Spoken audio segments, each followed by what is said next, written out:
Would you like to know why it's so important to be yourself when you're building your brand online? Well, we're going to find out today thanks to my guest, David Siteman Garland, who is the dynamic guest of the Rise to the Top online show, and he is also one of my biggest inspiration when it comes to creating my own show. David, it is a super honor. Thank you so much. Oh, well, thanks for having me. I'm freshly showered, as you can tell here from the wet hair, so you look great. To be here.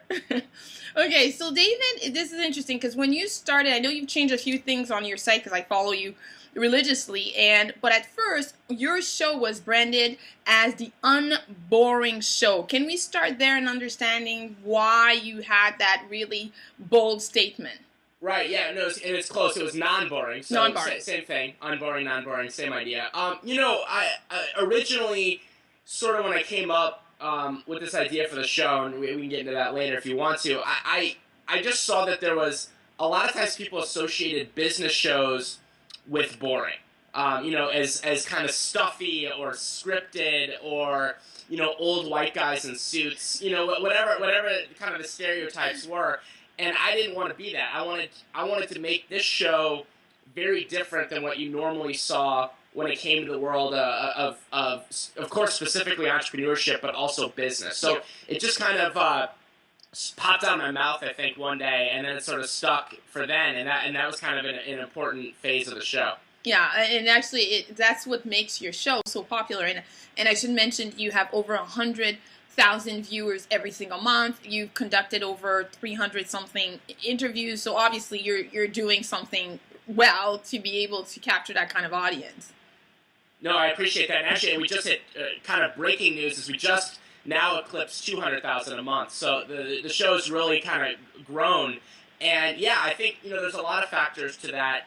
I think, when I first started, just to give a kind of a brief background on it, the Rise to the Top started as a local television show in St. Louis, where I'm from. That's where I first started in 2008.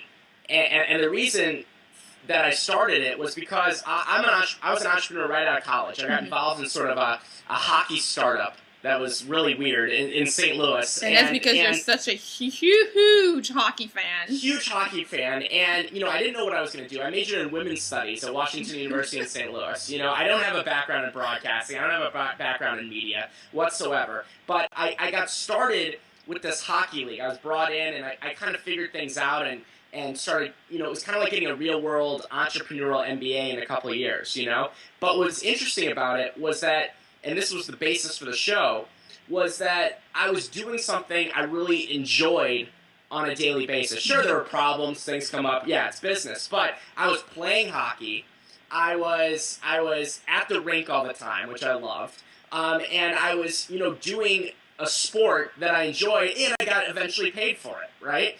And then I started thinking to myself, wow, this is like crazy, because no one teaches you to do that in school or not in school, to really follow a hobby, a passion, an interest, and kind of turn that into a business. Most people think it starts with just like an idea or just the way to make money or something like that. And so that's the basis for the show. I wanted to start a show that was centered around bringing people on to tell their story similar to that one, of following, they're big into wine, so they started doing this, or they love talking all the time like me, so they started a show.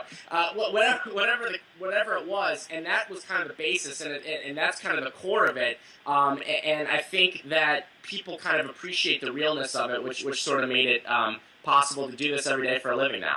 Absolutely. And I just want to mention that the fact that you're so passionate and into hockey would make you an honorary Canadian. It is. I am an honorary Canadian. Just a quick side note, I was, for some odd reason, I know the entire Canadian national anthem, and I was up there about a year and a half ago, and on flip camera, I went into the middle of a Tim Hortons and sang it. Oh. I'm not a singer. Trust me, it scared everyone. My gosh. gosh. I went in there and just blurted it out on flip camera, and got an ovation in Tim Hortons, which was kind of fun.